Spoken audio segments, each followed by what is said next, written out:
cho ghé đây, mượn bờ vai mỗi ngày. Lúc bấp bênh rối bời, lúc chán chê cuộc đời, chuyện tôi muốn nói đây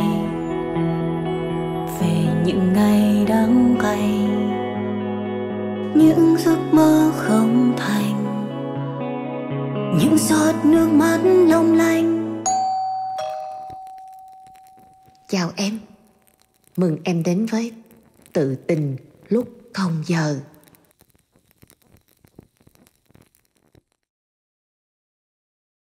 Tin vào gã trăng hoa, mọi lời hứa đường mật về tương lai hạnh phúc quá xa vời, chẳng khác nào tin một người đang say rượu.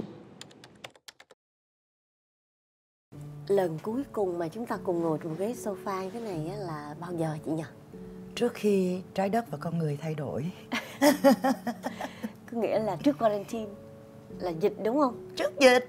Là vừa khi đấu máy một cái là lệnh cách ly tới, là cũng đúng một năm luôn á. Mình tháo chạy ra khỏi nơi này. Nhưng thật ra em thấy là cái thời gian mà mình tháo chạy tới bây giờ mình gặp nhau rất là ít luôn. Và em cũng đang suy nghĩ là điều gì đã khiến cho tất cả chúng ta sau mùa dịch nó ngỡ rằng chúng ta sẽ òa đến, sẽ đi cà phê, sẽ hẹn hò, sẽ ôm lấy nhau, sẽ kể rất nhiều câu chuyện, mà chúng ta lặng thinh đến bất ngờ. Em kỳ đúng lạ. là cô gái sống trong thế giới lý tưởng. Em tưởng nào là chúng ta sẽ đi vào thế giới nội tâm và tất cả chúng ta sẽ trở thành những đứa introvert mới à? Không. Chúng ta ngỡ rằng cái bình thường đó, khi chúng ta được gặp nhau, chúng ta sẽ chạy òa đến gặp bạn bè, chúng ta sẽ yêu hơn, chúng ta sẽ say đắm hơn, chúng ta sẽ trân trọng đời sống hơn. No. Thì cuối cùng sao chúng ta nghèo vậy? hơn. Xã hội thì bình thường mới nhưng chúng ta trở về tầm thường cũ. Hoặc là chúng ta tham lam hơn. Vì chúng ta tưởng rằng chúng ta có thể làm ra một phép màu là kiếm tiền bù lại cho đến những 2 năm và không nhận một thực tế là trái đất đã mất 2 năm và chúng ta mất cùng với trái đất. Chúng ta không chấp nhận start from zero, đi từ con số 0, mà chúng ta đòi là phải bù đắp lại tất cả những cái tôi đã mất. Giống như là qua một cái cuộc tình đầy tổn thất, trả lại cho em những tháng ngày đó gì, trả cái gì? Chơi xong rồi trả. Người chứ bộ. Thanh xuân của em mà. Em đừng nói là em không được lợi trong suốt những tháng ngày đó. Ta chỉ nghĩ đến cái tổn hại cuối cùng. Ta không nghĩ đến những cái lợi lạc trong suốt cái quá trình. Và với những cái lợi lạc, tạm gọi là lợi lạc như là benefit này nọ trong một cái business affair, thì trong một cuộc tình dẫu tổn thương đến mấy mà ta vẫn chấp nhận chịu tổn thương đó, là tại vì cái lợi lạc và thăng hoa có lại được theo hệ giá trị của mỗi người. Nó xứng đáng. Đến khi nó hết đáng thì hết duyên. Đôi khi có những câu chuyện phím ở trong Tự Tình đó, nó không có ăn nhập gì đến nhau hết, giống như cái màu móng tay của chị, nhưng mà để trên một cái tổng thể 10 ngón nha. Đang kiếm cớ để dẫn vào đề tài chính thôi. Em đang suy nghĩ thật chị sự đang nghĩ là em sẽ bẻ lái như thế nào nè. Nè, cái này nó tập trung vô mặt em đầu tiên nè. Có cái là như biển cả nha, xong tự nhiên cái qua bầu trời, xong tự nhiên cái vô mọc. Tại vì nó là những miếng cuối cùng ở trong cái hộp đó và chị phải chấp nhận là chị đặt nó kế nhau. Và chúng ta cũng như vậy. Em với chị khác màu. Và đáng lẽ hai mảnh ghép này khó lòng mà ghép lại được với nhau. Và 1 tỷ mảnh ghép don't mean for each other, là không dành cho nhau, đang phải xoay sở để ghép lại với nhau như bộ móng của chị. Đây thế giới hoàn hảo của em đây. Đây là thế giới hoàn hảo là những miếng dành cho nhau, những miếng không dành cho nhau. Cái này thì perfect thật đó. Nhưng cái này thì thú vị hơn. Có những cái lá thư nó tưởng là thú vị như vậy, nhưng mà khi mình nghe rất là nhiều cái câu phản bác trái chiều. Đây em cho chị coi cái câu chuyện này nè.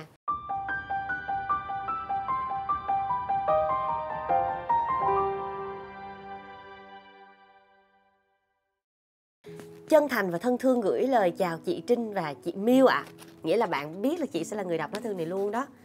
Em là một chàng trai đang lớn chưa trưởng thành, 27 tuổi, còn đang trong tuổi trải nghiệm cuộc sống, công việc và tìm yêu, chứ không phải là tình yêu ạ. Em là người thuộc cộng đồng LGBT, đang trong một mối quan hệ 4 năm với một bạn nhỏ hơn em 6 tuổi. Nghĩa là bạn trai của bạn ấy khoảng 21 thôi. Em với bạn hiện tại cũng khá là hạnh phúc, bởi vì gần như tụi em đã trải qua rất nhiều chuyện trong thời gian 4 năm ở cạnh nhau, kể cả những lỗi lầm từ cả hai. Nhưng hiện tại em đang ở trong một trường hợp mà em nghĩ nếu mà em nói ra sẽ bị mọi người ném đá đủ để xây một cái resort. Trước khi em quen biết người yêu của em hiện tại thì khoảng 8 năm trước, em có follow một bạn rất là dễ thương vì những chiếc clip bạn đó đăng tải trên mạng xã hội. Khi đó bạn tầm 13-14 tuổi thôi, nhỏ hơn em 7 tuổi. Và em rất thích bạn vì có vẻ bạn là gu của em. Và khoảng 1 năm trở lại đây, em được dịp kết bạn Facebook với bạn đó. Em có nhắn tin làm quen, hỏi thăm với bạn đó. Ngay từ đầu bọn em cũng thống nhất chỉ là bạn thôi, vì bạn đó còn có vết thân lòng vì tình cũ. Và dĩ nhiên mối quan hệ cái bạn... đứa 13-14 tuổi á hả? Có nghĩa là 8 năm trước thì người đó 13 tuổi. Cái thư, muốn hiểu cái thư này phải giỏi toán chị không giỏi đây toán. là cái... Bây giờ đang có một người yêu 4 năm. Và dạ. cái bạn người yêu này là 21 tuổi. Bên là A đi, A 21 tuổi. A 21 tuổi rồi, bây giờ mình tạm đặt A standby. Rồi, câu chuyện quay ngược trở về 8 năm trước. 8 năm trước thì có một đứa 13-14 tuổi. B không phải là A. Dạ, là đây, B ở trong là mới thích thôi, mới thích thôi. Diễn tiến của B. Rồi, sau đó là 4 năm sau. Cộng lên là B 17-18 ok rồi. Rồi tiếp tục nha. Không có ai đi tù ở đây. Ok. Rồi em rất là thích bạn đó bla bla. Và dĩ nhiên mối quan hệ bạn bè này của em đều kể cho người yêu em, vì em không muốn có bất kỳ điều gì giấu người yêu cả. Và lạ thay thì người yêu có kết bạn với bạn kia, có rủ nhau chơi game nữa. Và khoảng một thời gian thì em có hẹn bạn kia là bạn B đi coffee. Và buổi coffee đó cũng diễn ra rất bình thường. Bọn em nói chuyện khá hợp nhau và dĩ nhiên em có kể lại cho người yêu em nghe, chị hiểu không? Là A với B bây giờ cũng có biết nhau các bạn A với B nha. đang ở đây nè. Nhưng mà bạn C là bạn mình viết thư cho mình á, là có thích B đang quen với bạn A phải không? Đúng rồi, kiểu gì đó. Sau dịp Tết 2021 là gần mình rồi nè, em cũng duy trì mối quan hệ bạn bè rất bình thường với bạn B. Dạ. Nhưng đến một lúc nào đó em lại cảm thấy có sự chuyển biến hơi nhanh chóng trong mối quan hệ với bạn kia. Đến lúc đó em nghĩ nếu để càng lâu thì có vẻ như em đang lừa dối với bạn đó nhiều hơn. Nên em đã nhắn tin nói với bạn kia rằng em đã có người yêu. Bạn kia nãy giờ mình nói là bạn B. Dạ. Xong đó bạn kia C kia là C. Không, C là mình á. C 13-14 nè. Không, đây là bạn B. Bạn A là người yêu mình. B đang standby ở đây. B đây là người yêu đây nè. Bạn kia tránh mặt em luôn. Em có nhắn tin cũng không xem, hơn nữa còn chặn mọi tài khoản mạng xã hội liên quan đến người yêu em. Rồi, block luôn hai đứa này. Xa lắm chưa, luôn. Chưa lóc người yêu mình trước rồi. Lúc đó em hối hận lắm bởi vì em làm tổn thương một người mà em có tình cảm. Em chỉ nghĩ rằng mình đúng khi thú nhận mọi thứ với người yêu em với bạn kia. Nhưng chính vì vậy em đã làm tổn thương bạn kia. Sau đó em có tìm hiểu thì thấy em có một khao khát trong một mối quan hệ đa ái với người yêu của em và của bạn kia. Thế giới đại đồng. Rồi, em từng nghĩ đến viễn cảnh cả ba ở chung một nhà. Em sẽ lo lắng cho hai bạn luôn. Và em cũng biết khi ở trong cộng đồng LGBT lựa chọn mối quan hệ và duy trì đã khó, mà em lại có suy nghĩ đến một mối quan hệ đa phần sẽ bị người khác lên án như vậy. Và em có phải là người ích kỷ không? Chỉ vì nghĩ cảm xúc của mình mà không nghĩ đến cảm xúc của người khác. Làm gì có ai mong muốn chia sẻ tình yêu của mình, đúng không ạ? Kể cả em cũng không muốn chia sẻ tình cảm của mình với người khác, trong khi em lại đang có tư tưởng như vậy. Hay nói đùa với bạn em rằng là em là kẻ lăng nhăng nhưng chung thủy, vì xung quanh em có nhiều người đến với em, nhưng em cũng chỉ suy nghĩ đến người yêu và bạn kia thôi. Là có bạn tôi chung thủy với tất cả những người tôi đang yêu cùng một lúc. Mong chị Trinh và chị Miu hãy cho em lời khuyên. Em nên quên đi bạn kia không ạ? Vì em cảm thấy có lỗi và làm tổn thương bạn đó khi mà em suy nghĩ rằng nếu em là người chữa lành vết thương của bạn ấy. Điều duy nhất em suy nghĩ rằng chị Miu sẽ nói với em là cứ yêu đi. Vì quan điểm là hãy làm những gì mình mong muốn, miễn đừng ảnh hưởng đến người khác để sau này nhìn lại ta không hối hận. Chàng trai dưới mưa ký tên. Giờ tại sao chị đã hiểu tại sao em đặt tên là Thâm Cung Nội Chiến chưa? Ok. Ái Phi nè, Hoàng hậu ở chung với nhau, Hoàng Phi nè. Đó, xong rồi Phi Tần các kiểu. Được thôi, cái gì đâu. Được thôi mà, được mà. Cứ yêu đi. Bạn là vua. Dạ. Không phải vua hả? Dạ. Vậy thì muốn hơi nhiều. Đang là chàng trai dưới mưa. Chàng trai. Người ta ký tên vậy mà kêu người ta vua. Có nhiều chỗ đâu cần là vua cũng ở vậy được mà chị. Ở Dubai đó em thấy á, là cái ông đó ông có 30 vợ, ông mua mỗi người một là đu, hai là bay qua bển đi. Vì miễn sao mình có đủ tài chính là được phải không chị? Chứ đâu cần là vua đúng không? Và miễn sao tài chính là thứ duy nhất mà hai bạn kia cần. Và chị Miu nói thêm để củng cố câu nói mà Miu sẽ nói với bạn, cứ yêu đi. Có chắc là đang yêu không? Đây có phải là đang yêu chưa? Đây có phải là một mảnh khuyết mà nếu mất đi ta sẽ vẫn sống tiếp đó, nhưng mà mọi thứ nó không hoàn chỉnh nữa. Rõ ràng thì bạn nói là nếu hai bạn kia chấp nhận ở chung, bạn sẽ là người rất là hạnh phúc, rất là thỏa mãn. Nhưng bạn có trở thành một người hay ho, tốt đẹp nhất trong tất cả những phiên bản nhân cách của bạn không? Hình dung ra được không? Là trong cái đa vũ trụ bạn không tìm được cái phiên bản nào và tốt đẹp như nếu bạn sống như vậy. Em coi bác sĩ Kỳ á. Đúng rồi, bác sĩ Kỳ. Bác sĩ Kỳ đi tất cả các vũ trụ và gặp tất cả các phiên bản của mình ở các vũ trụ, bao giờ cũng make sure hỏi thằng đó là are you happy? Vậy trong cái vũ trụ của bạn trai dưới mưa của mình, nó có một cái vũ trụ nơi đó bạn sống cùng với lại B và C, và mọi người sống đa ái hoặc loạn ái gì đó với nhau. Và vậy thì bạn thử tưởng tượng mình đi đến vũ trụ đó và hãy hỏi mình, đấy, có được điều mình muốn rồi đó, có hạnh phúc chưa? Như chị thấy bạn muốn, bạn chỉ nói là trong thời điểm hiện tại bạn ước gì bạn có được cái đó, bạn muốn cái đó, I need that, I want that. Bạn không cần biết rằng là cái đó khi có được nó sẽ giúp bạn cái gì, bạn sẽ trở thành người như thế nào, hai người kia sẽ trở thành như thế nào. Vậy thì nếu mà bạn chỉ có đang muốn thì chị nghĩ cái đó nó là lòng tham hơn là tình yêu. Vậy nếu mà mấy ông vua ở trong cái cung tần hồi xưa là mình muốn có thật nhiều để duy trì nòi giống, xong rồi mình sẽ ban lụa cho các phi, rồi cùng tổ chức trung thu làm lồng đèn với nhau. Cái đó có phải là tham không, hay là đó cái chuyện? Chị chưa được tiếp chuyện một vị vua nào, chị chưa kịp hỏi các ngài là các ngài có hạnh phúc với cái hậu cung đó không? Không hẳn, chị không nghĩ là hẳn là như vậy đâu.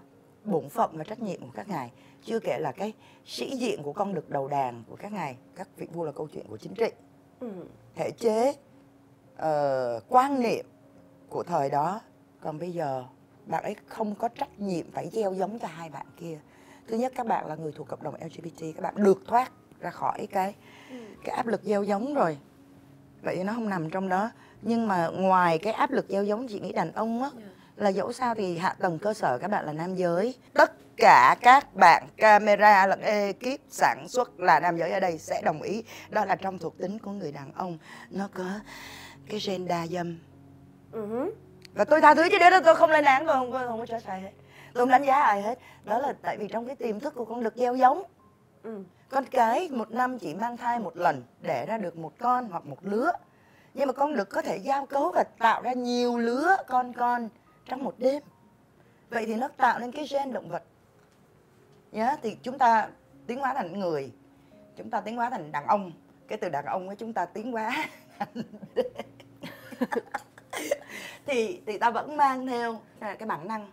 Cái bản năng đó thì bạn cẩn thận, liệu bạn có đang hoa mỹ hóa cái bản năng đó, cái lòng tham của một con đực cố hữu.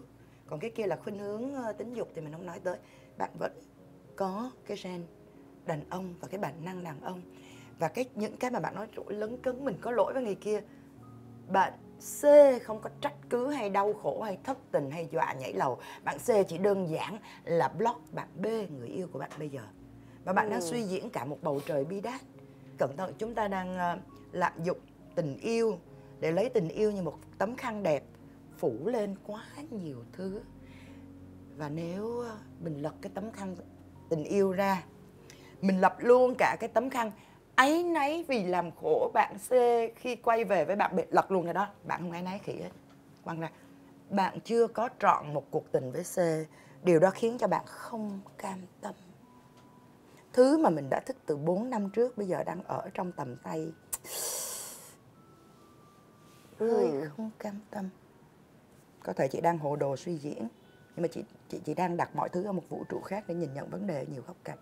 Bạn đang, như bạn nói, bạn đang tìm yêu. Và khi người ta tìm thì chị nghĩ hành động của người ta là sục sạo. Cái này thì sao? Cái kia thì sao ta? Và các bạn vừa có cái lẳng lơ của người nữ, vừa có cái phong tình của người nam. Nó khiến cho các bạn kết hợp với nhau lại.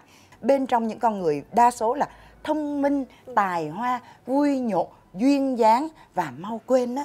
Chị không nói tất cả. Thường sẽ phát sinh ra thêm một cái nữa, đó là cái tham ái. Tại sao tôi không có được cái đó? Tại sao tôi không có được cả cái này? Chị đang nghĩ đó, có thể bạn trai trong mưa của mình đang đi qua cái cảm giác đó. Bạn đúng tìm quả, hay thật chưa là thấy đôi khi đâu? có những cái người ta gọi là thôi, nhưng mà thật là bạn không phải là một cái người lăng nhăng nhân chung thủy như cách mà bạn phủ khăn. Đúng là chỉ là một cái khác ái ở trong mưa, mình ướt thế này mà vẫn còn muốn uống tiếp. Ai nói rằng là người tham là người thượng vàng hạ cám đâu. Họ tham, họ cũng sẽ có cái lọc lựa. Bởi vậy là rất là thú vị khi bạn tự giới thiệu mình là bạn là người đang tìm yêu. Do đó bạn vẫn nghe vào cái con tim, và cái con tim mình nó bất trị, nó hư lắm. Con tim mình nó không có biết lề thói nguyên tắc gì hết. Nó muốn run ở đâu thì nó run. Thì mỗi lần nghe con tim run thì mình lại thích cái này phải không? Ok, mình chiều con tim. Mà con tim cũng run ở bên kia. Con tim không có khái niệm chung thủy nha, nhưng nó chỉ rung động với một số đối tượng nhất định. Và nếu bạn yêu tất cả những đối tượng nhất định mà con tim rung động thì không có nghĩa là bạn chung thủy. Chỉ là ok, bạn ý thức rằng cái chọn lựa của tôi nó có yếu tố cảm xúc, là tôi phải thích tôi mới chọn. Không ai khuyên bạn được cái gì, cái vấn đề là người ta có chịu hay không thôi. Nếu em là B em sẽ có cảm giác như thế nào? Ở đây chị đang không nói là điều gì đã xảy ra, mà cảm giác chị đang diễn ra. Cảm giác thấy giống như mình bị lôi vào một cái trò chơi rất là nhảm nhí, hoặc là nó không vui. Nhưng mà cuối cùng vẫn kéo được người yêu quay về với mình mà. Cảm giác nó bây giờ như thế nào? Và chắc chắn rằng là chàng trai trong mưa đã thử đề cập với người yêu của mình là: ê, tụi mình giờ mình yêu tập thể thì sao ta? Nếu mình biến yêu đương thành một môn thể thao đồng đội thì sao ta? Chắc chắn là đã đề cập. 6 năm là một thời gian không ngắn. Để em hiểu cái tính của người này, và để em chịu được người này từ năm này qua năm khác, mà nó lớn dần lên. Em nghĩ là chắc là em đã sinh ra là em phải dành cho những người như vậy. Thế em phải cố thêm một chút nữa, năm thứ 7 xem sao, để tìm một cơ hội khác, mà năm thứ 8 mình chia tay, biết đâu sẽ tốt hơn. Nhưng em không nghĩ đây sẽ là một sự kiện khi em chia tay bạn đâu. Bởi vì chắc chắn bạn không phải là lần đầu tiên có những cái lời đề nghị nó đặc biệt như vậy. Nhưng mà cũng có thể nếu mà em đã một cách thụ động ở lại trong mối quan hệ này, có thể em cũng sẽ được gợi ý và cũng sẽ hướng cái suy nghĩ của mình vào cái sự tưởng tượng đó với cái đối tượng mà bạn sắp đặt. Một cái mối quan hệ mà mọi người thật sự cũng đang muốn thử xem sao. Rồi ở trường hợp của B có lẽ không có phản ứng mạnh mẽ. Thậm chí là có thể là có khả năng chấp thuận. Điều đó khiến cho bạn trai trong mưa của chúng ta nghĩ nhiều hơn về khả năng đó. Bạn lập ra sẵn kế hoạch để mà biến nó thành hiện thực. Rất có thể vào thời điểm mình đang ngồi nói chuyện với nhau đây là các bạn đã thành lập đội tuyển rồi. Đó là em đặt vô cái chiếc giày của bạn B đó, để mà em suy nghĩ tại sao vấn đề gì mày tới giờ này vẫn lấy lại cái vai trò chính của mình là trụ cột về hôn nhân. Chúng ta nhìn thấy góc độ ở đây, nhất là khi mà cái quan niệm về hôn nhân pháp lý của LGBT vẫn còn khá là xa lạ với phần đông.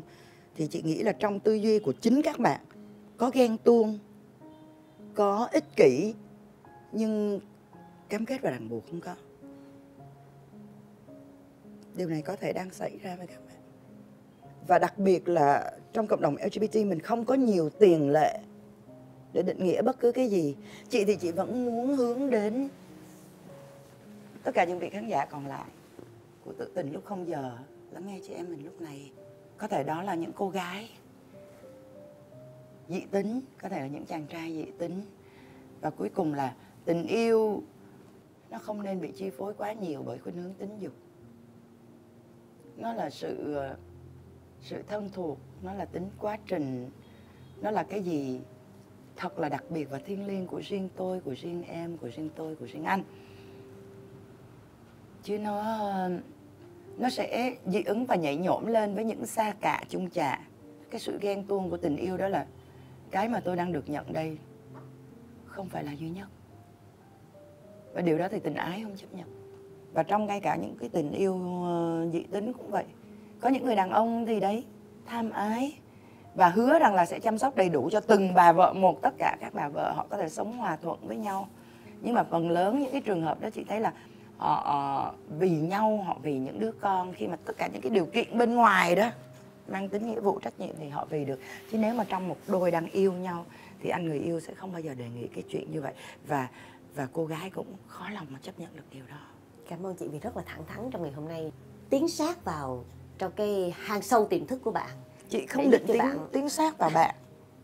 Tại vì câu chuyện của bạn nó có quá nhiều yếu tố, nó không đại diện cho nhiều người. Em nghĩ là nó đại diện đó chứ, bởi vì cái cấp độ của bạn là nó ồ về hơn, mức độ sinh lý bóng chuyền. Nhưng thí dụ mình nói tất cả chúng ta ở đây đều là những người vô cùng tham ái vì mình không có sống trực tiếp trong một cái ngôi nhà có 2-3 nhân tình cùng một lúc. Nhưng trong cái này thì sao? Trong cái phòng ở trong não này mình vẫn giữ quá nhiều những bóng hình, mình vẫn nuôi nó mỗi ngày bằng cái chất liệu tình yêu thì sao? Một chuyên gia thì sẽ nói cho người khác hoặc em là chúng ta thường có khuynh hướng này, chúng ta có khuynh hướng kia. Chị chỉ nói được cho chị thôi nhé. Nếu mà ví cơ thể chị thì có thể gọi nó là một cái khu chung cư phức hợp, vui chơi giải trí, phiêu lưu cảm giác mạnh, nó có nhiều tầng, nó có nhiều phòng, mỗi phòng một chức năng. Nhưng trong đó cái phòng President là trái tim của chị á, đó là one bed single. Nó không thể chứa hai người. Có một người nào đó chị sẽ cho leo lên đầu gối chơi. Có một ai đó chị có vẻ dễ chịu hơn đó, chị sẽ đặt lên cái phòng này cho chơi trên này. Chị sẽ ở khu này là chán nhất em. Nhưng mà chị cũng sẽ cân nhắc là mình có thể nhìn thấy một người không yêu nổi nhưng mà đi chơi hay đi ăn quà với bạn này vui lắm, mình đặt người đó ở đây nè, cái miệng ăn hàng, cái miệng nói chuyện nè. Nhưng mà cái trái tim đó là một cái căn phòng, nó có tới 4 ngăn lận cơ mà. Đáng lẽ chị chứa được ít nhất là 4 người. Nhưng mà kỳ lạ lắm, khi mà đã có một người ở đó, họ có không đuổi thì những người khác cũng không ai đặt chân vào được, không đặt vào được, có ép cũng không được. Chỉ cho đến khi người này mệt, ngủ trong đó chán chê rồi bước ra khỏi đó. Thậm chí căn phòng này nó trống quơ, trống quát một thời gian, chị vẫn để đó chị chờ. Kỳ lạ, đã không bước vào là không bước vào. Và không bao giờ có chuyện nhiều người bước vào đó cùng một lúc. Em có thể có người để flirt cùng, tại cái đứa đó lẳng vô cùng và nó thả thính vô cùng duyên. Em có người để gọi là pen pal, là bạn viết thư, bạn chat. Thậm chí là em có cả người yêu thầm, để em luôn yêu thầm, đứa đó quay đầu lại tự nhiên em chán liền. Em có rất nhiều người như vậy trong đời. Nhưng mà cái người để làm cho em cảm thấy complete nhất, muốn hướng về nhất, hạnh phúc nhất và cả đau khổ nhất thì ở bên cạnh. Kỳ lạ, năng lực đó mỗi lần chỉ dành cho một người. Chị chỉ đang nói cho chị thôi. Bởi vì chị rất may mắn, chị có ban quản lý xuất sắc cho cái building của chị. Là người tiếp tân á, biết kiểm tra thẻ và đưa đúng vị khách của mình vào đúng cái phòng. Có một số người là không cái ban quản lý, thế là một cái kẻ lang thang cũng có thể đi thẳng vào President Suite và trú ngụ tại đó và dẫn theo vài người bạn của mình. Thế thì là tan nát cái khách sạn 5 sao của mình mất rồi. Và không có cái ví dụ nào hay hơn điều mà chị Miu vừa chia sẻ. Mong là bạn sẽ cân nhắc lại, có thật sự là mình đang quản một chung cư cao cấp không? Hay đó chỉ là một cái tòa chung cư cũ, không có thang máy, không có ban quản lý. Hay đó là một cái xóm lao động vui nhộn.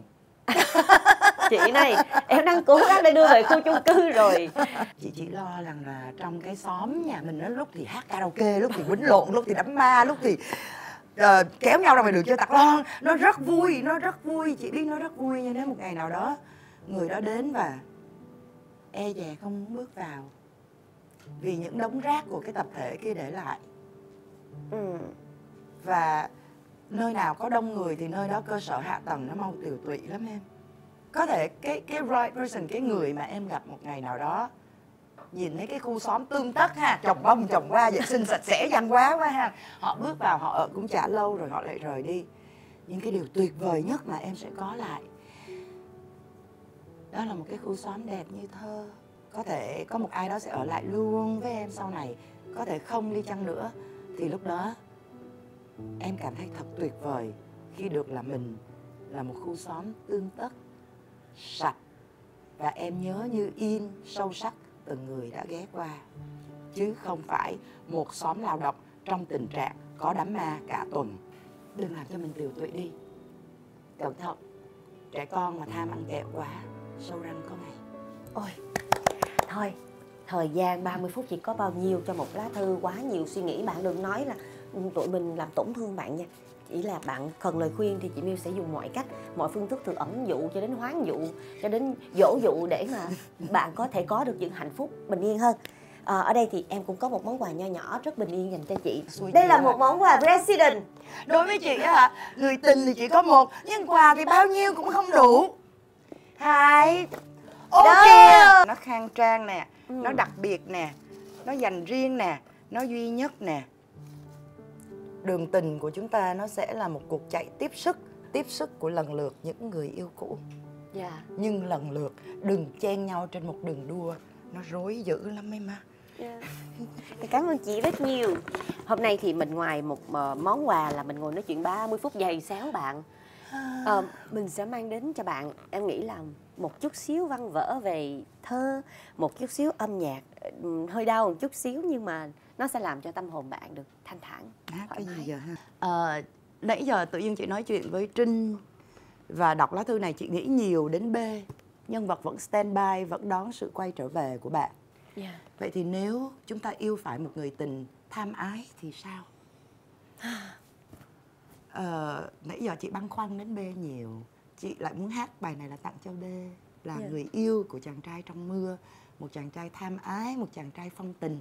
Mây bay qua đời thì người sẽ quên thôi. Nhưng mà cái điều tuyệt vời á là em đã chọn ở lại.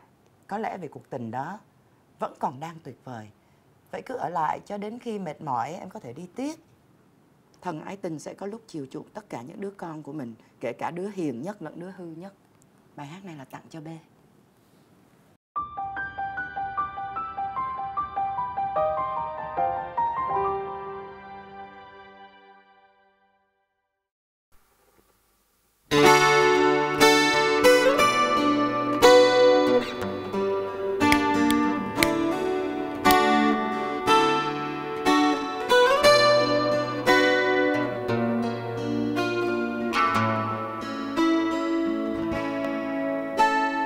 Khi em trông thấy anh, cả địa cầu như vắng ngắt.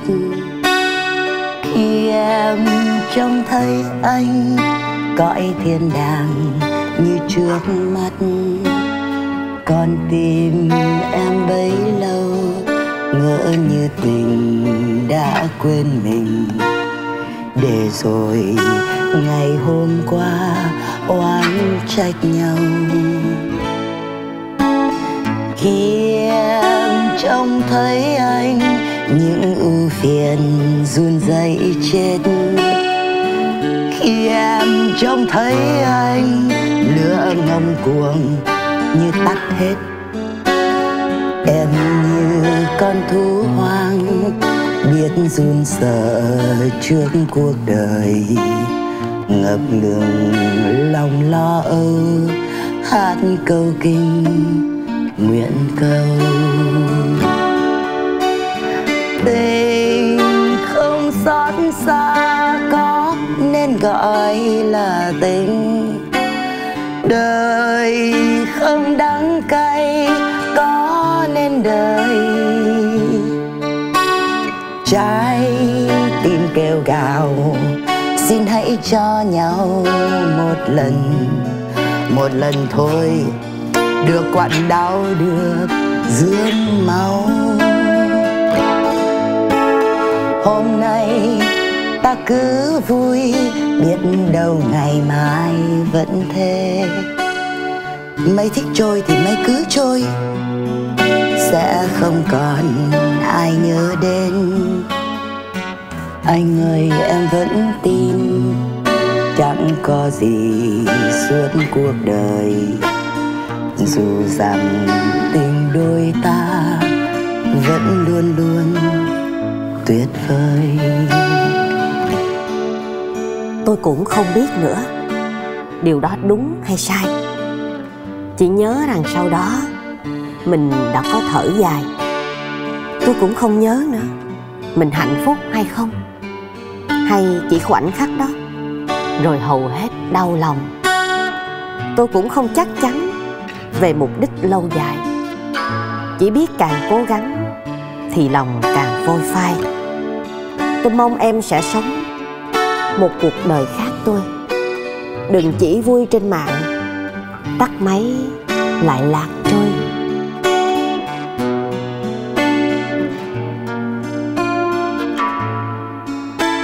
Vì tình không xót xa có nên gọi là tình. Đời không đắng cay có nên đời. Trái tim kêu gào, xin hãy cho em thêm một lần thôi, được quặn đau được rướm máu.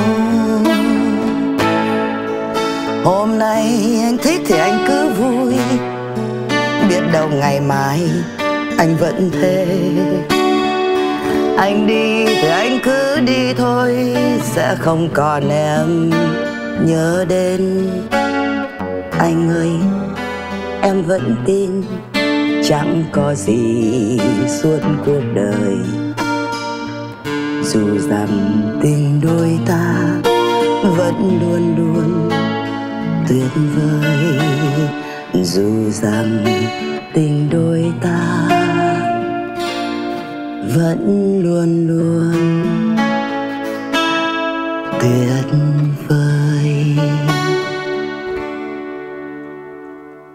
Cảm ơn Trọng Lê, cảm ơn chị Miu.